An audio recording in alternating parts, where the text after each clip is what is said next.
A chamada missionária de Gunnar Wingren. Eis que vos mando a uma terra chamada Pará.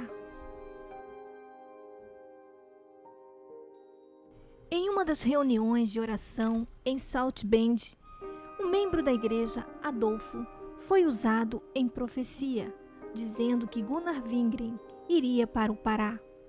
Foi-lhe revelado também que o povo ao qual ele evangelizaria era de um nível social muito simples.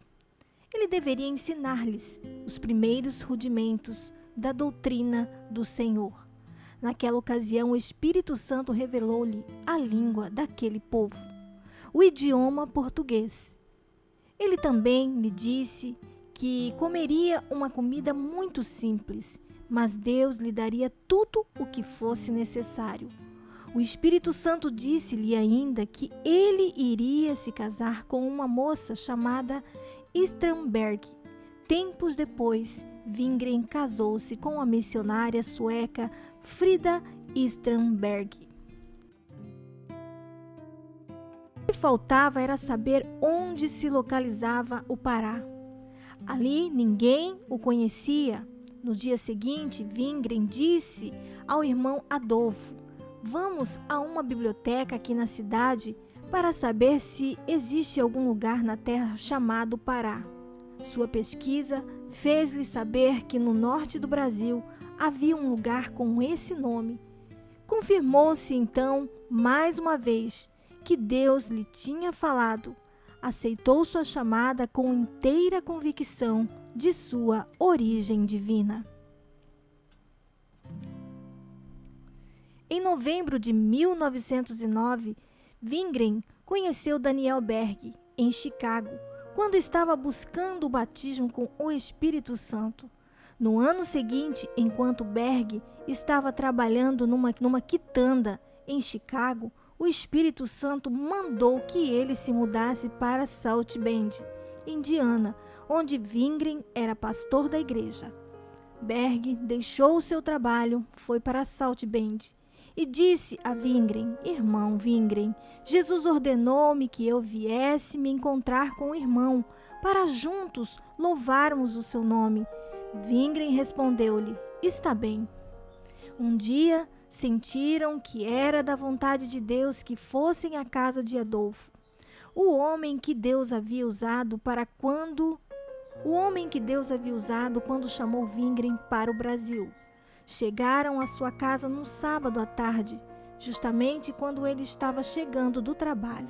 Quando entraram na cozinha, o poder de Deus veio sobre Adolfo, e ele foi arrebatado em espírito como das outras vezes. E durante aquela poderosa reunião, Daniel recebeu a chamada para acompanhar Wingren ao Brasil. Tudo isso aconteceu no verão de 1910. Deus então revelou-lhes, quando estavam orando em outra ocasião, que deveriam sair de Nova York com destino ao Pará. E para orientar-lhes ainda mais, revelou-lhes a data, 5 de novembro de 1910. Ainda não sabiam se havia algum navio partindo para o Brasil naquele dia, mas depois tudo foi comprovado. Quando começaram a viagem para o Brasil, Wingren e Berg não tinham dinheiro. Só conseguiram alguma coisa depois de terem iniciado a viagem. Antes de iniciarem a longa viagem, tinham sido recomendados e enviados à igreja pentecostal em Chicago, na qual Duran era pastor. Durante aquela visita, o Senhor tocou no coração de Wingren para doar à revista daquele pastor tudo o que possuía, que era $90. Durante toda aquela noite, Wingren lutou com Deus sobre o assunto. Já amanhecia quando finalmente prometeu a Deus que daria àquele pastor esse dinheiro. Fez assim que tornou a vê-lo. Chegou então o dia da viagem para Nova York. Wingren recebeu alguns dólares de uma igreja onde ele havia trabalhado, mas aquela quantia não daria nem para pagar a passagem inteira até Nova York. Porém, Wingren e Berg sentiam-se tão tranquilos quanto uma criança no colo de sua mãe.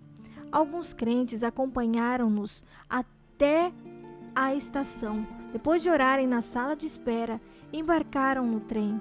Toda a bagagem deles consistia apenas de 2 malas e não foi difícil encontrar um lugar para elas. Assim viajaram.